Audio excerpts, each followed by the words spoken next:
I was just trying to think there if this is the latest show we've ever done, and then I remembered me and John getting up in the middle of the night, literally, and doing the Everton reaction about 4:30.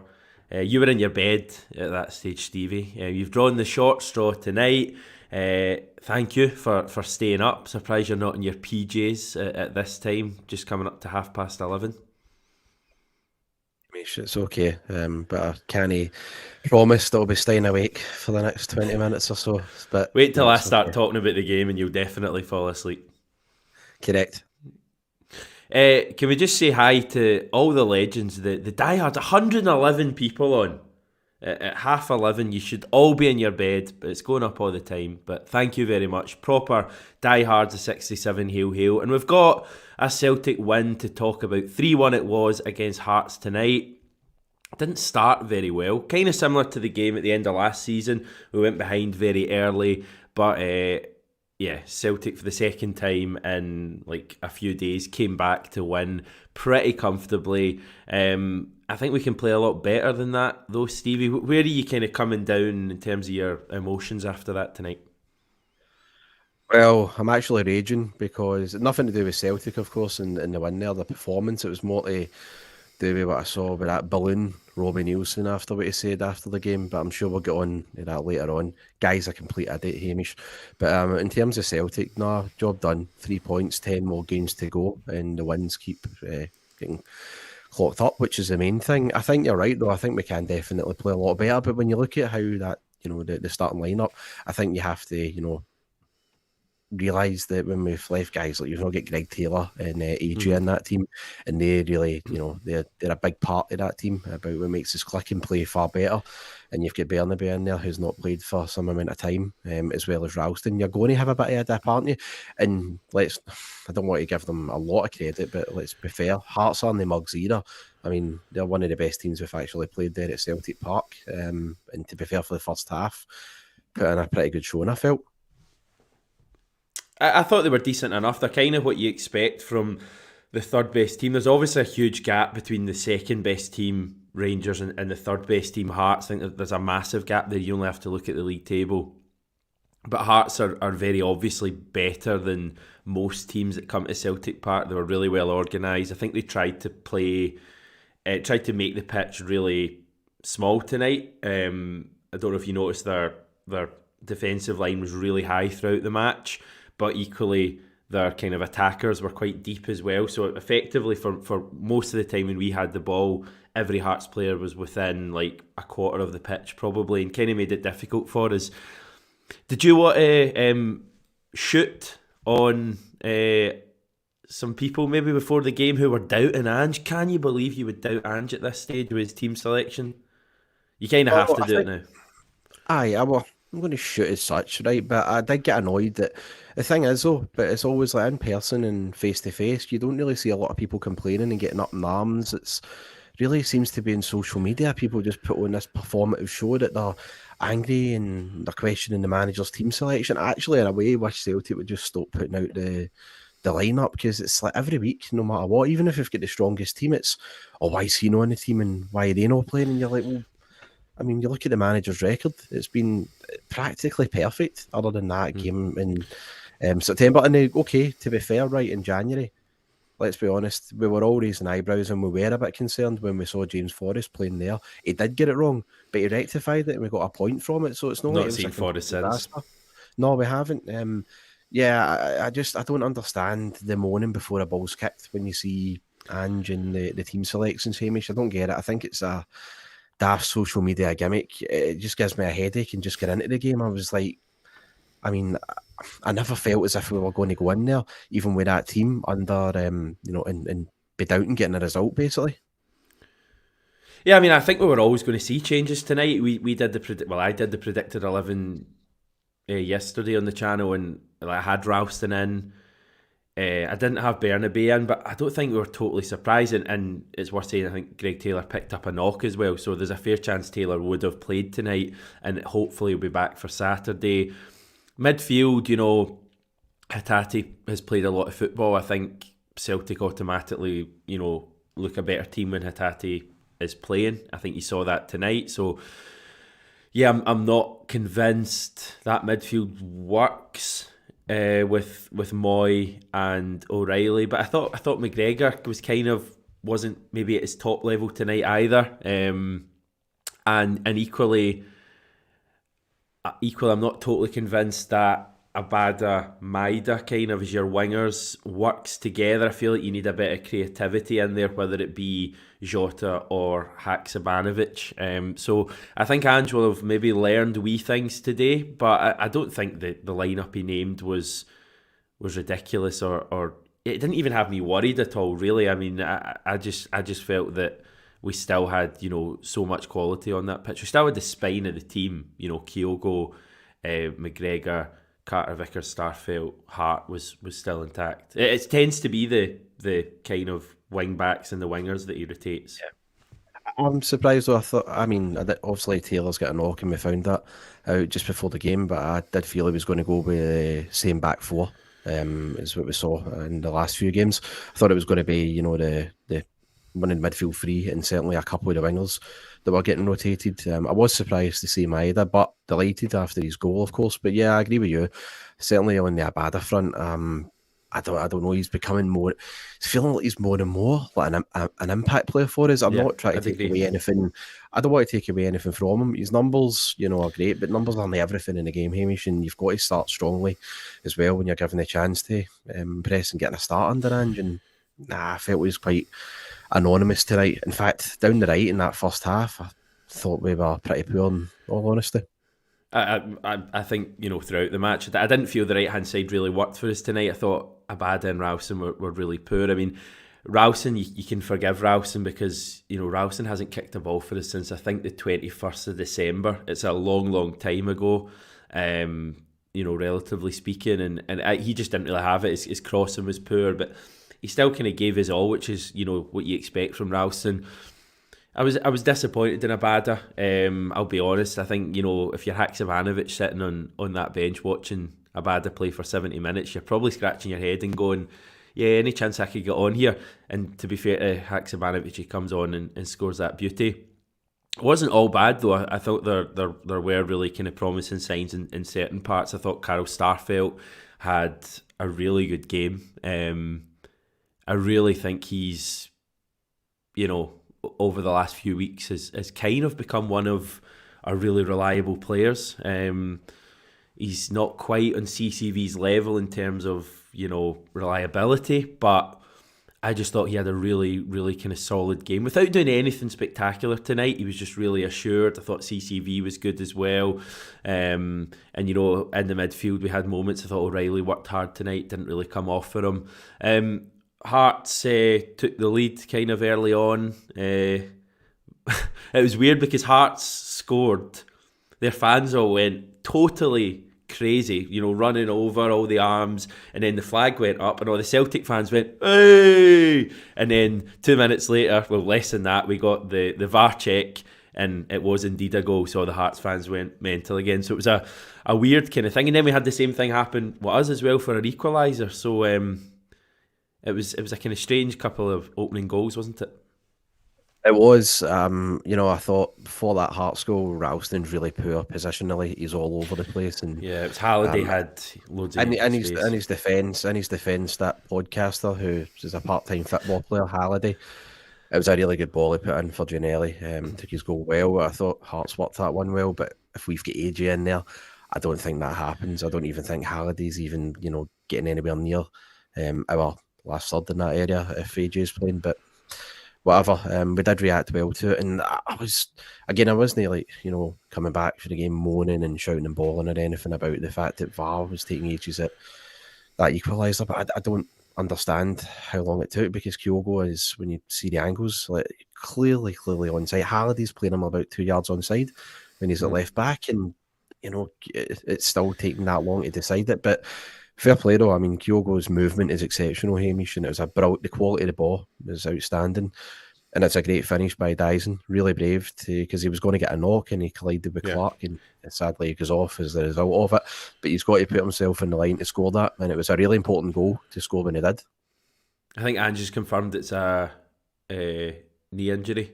I think he'll go for a scan and we'll wait and see how how that goes. I think, see that 4-1 game I'm talking about against Hearts last season, was the equaliser not Kyogo for Maida very similar to that one tonight? Jo- I feel like it yeah, was. you're right. It was Jota. Jota put the ball in for Maida. The ball was Maida, just you're behind him, right. remember? But then Yeah. Kyogo scored the goal. It was well over the line, and Craig Gordon was greeting about it. There's a shocker. Yeah, there was no Craig Gordon greeting tonight. That was one thing. But No, I Robbie did feel, Nielsen was though.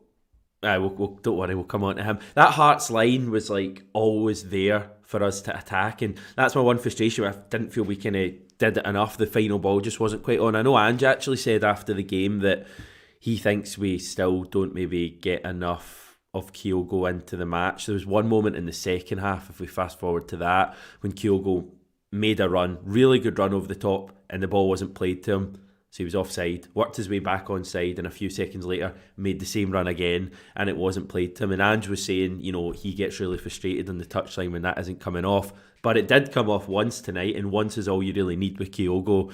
Aaron Mooy, another big assist. Probably wasn't his best game, but another major moment. And what a finish from Kyogo. That was a brilliant goal. It was. I noted this now. That's Mooy. Hamish now got 9 assists for the season. He's one behind Matt O'Reilly, which is bad considering he only really got going for us in October. Yeah. It's some stat. I mean, what a signing he's been. We've talked about Mooy on the channel for ages, but I think the way to that social class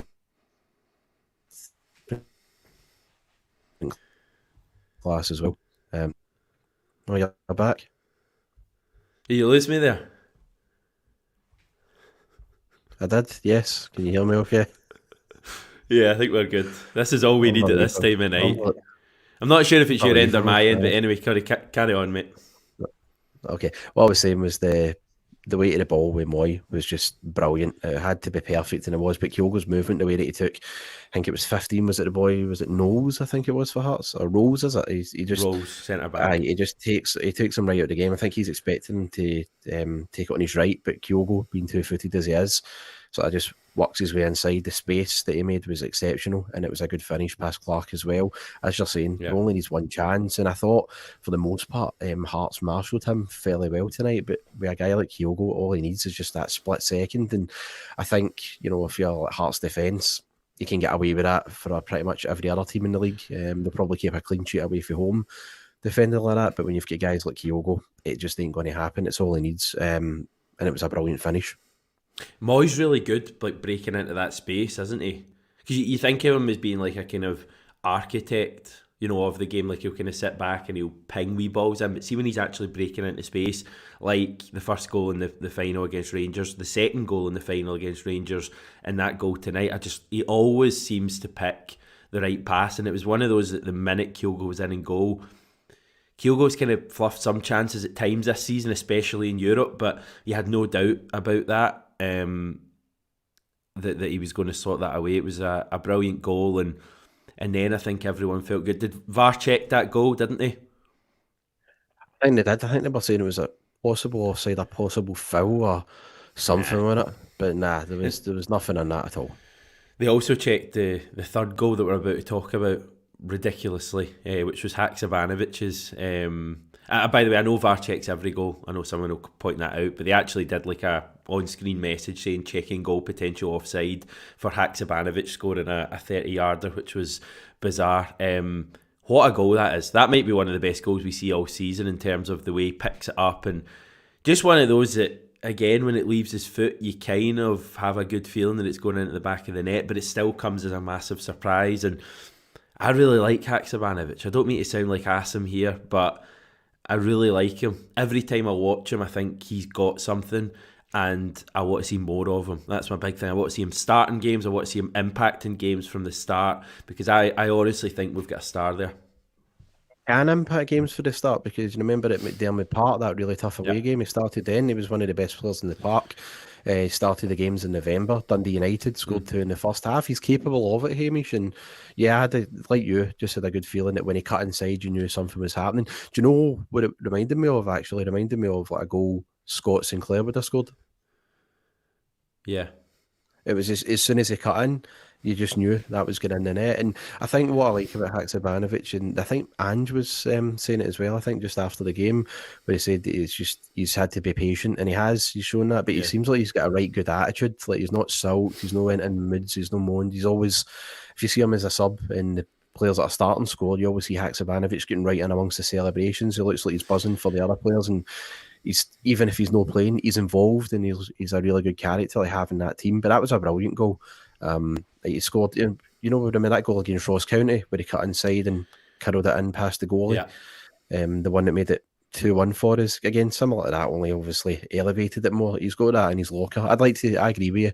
I'd really like to see him starting games, so it's all right coming off the bench and doing that, but we know he's capable, and I think he deserves it, because against Rangers, remember, he ran them ragged when he came on. yeah. And against Aberdeen as well, he set up a badder, and I thought he looked really lively. Hopefully, I don't say hopefully in that way, because I'd love Maeda to be fit, you know what I mean there. But if Maeda's out, I'd like him to get his chance. I really would. Yeah, it could be a big opportunity for him. I honestly can't talk highly enough of him. I really like as you say, the way he comes on, and he should be getting more game time for the talent that he has, but we're just so strong at the moment, and Ange doesn't tend to make subs until 60 minutes or even 70 tonight, but he doesn't come on and huff or even try to do things himself as much as tonight he did have that shot and put it in. He tends to be a real team player, and I heard him interviewed on the radio as well, and he says all the right things. I really want to see him unleashed, because I feel like if the season had continued after that real good form he had in November, and we hadn't had the World Cup, I think he would have gone on to be a regular kind of fixture for us. I think we had the World Cup, and then he had injury problems, didn't he? And Maeda kind of came back for the World Cup and was on fire, and then obviously Jota and Abada. So he's had to bide his time, but I think he can do a bit of everything. He can get stuck in. He played a cross tonight with his left foot to the back post that Jota kind of sclaffed wide, and it was a brilliant cross. It was a really, really good cross, and yeah, I like him. You like Iwata as well, don't you? I do. Is he your new JJ? I don't. Well, let's give him a chance to make an impact and all that. I like all the players equally now. They're a brilliant team. They're a great. All right, unit. Ange. Shut up, you. Don't be disrespectful. No, listen. I really like Tomoki Iwata. Honestly, I feel like anytime he's coming on now, Hamish, like, he's bringing a real stability to the midfield exactly when we need it. He seems to play the right pass all the time, and or else, again, starting a game is different to coming on to see it out properly, which I get. He's no some unknown quantity either. He's like a G-League Player of the Year, so this guy is absolutely quality. I'm desperate to see more of him. I'm desperate to see him start, because I just really like the look of him. I'm not comparing him with like other players or anything like that. But even though I'm going to contradict myself here and tell you who he reminds me of, but the way that he sort of moves like quickly, he's always finding space and finding a man. He just reminds me of like watching Paul Lambert. He's always seems to find a man, never panics. He's always picking the right pass, and he just brings so much composure. He's got tons of it. So he's a player that this could get clipped and all that, and I could look like a dafty in months to come. I think there's a real feeling of next season with Iwata, but I think he can contribute this season. I think he could contribute on Saturday if he plays. I really like the look of the guy. I agree. I think he looks good. He knows where to be in an Ange team, which I think is the big thing for me. He knows the way Ange's teams like to play his position, and is good. He likes to get stuck in. What do you think of a midfield three of McGregor, Iwata, Hatate? Yet to see it, haven't we? But I don't know where you put McGregor. I mean, because I think McGregor would probably play forward, wouldn't he? And Iwata would kind of sit. He would, but I mean, at the same time, McGregor has been so influential for us when he's been playing deeper. It's a tough one. Could you reverse it and have two sitting for maybe Europe next season? Possibly. Do you think the manager is going to deviate for that system though? Because he always said that why would he? He would never chop and change. But I think at some point down the line he might have to. I wouldn't be against it if the two of them can sort of sit and offer us a presence in there, because it's something we've badly needed in midfield, especially in Europe and under Ange anyway. It's probably where the one weakness has been when it comes to seeing out games. Quinny pointing out that it happened tonight, which we didn't even think of there. That's how we finished the game, wasn't it?